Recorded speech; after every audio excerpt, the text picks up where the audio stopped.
In front of me is OnePlus Nord 4 and today I would like to show you how you can check a password saved in Google Passwords Manager.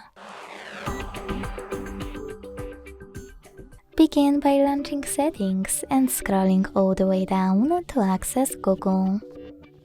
Then All Services, Autofill, Autofill with Google and Google Password Manager. Following that, select any password that you wish to check. Enter your screen lock. Sorry, I need to set up mine first.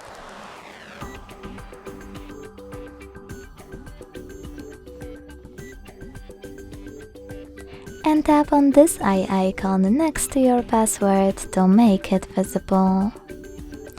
Thanks so much for watching. If you enjoyed this video, leave a like, comment and subscribe.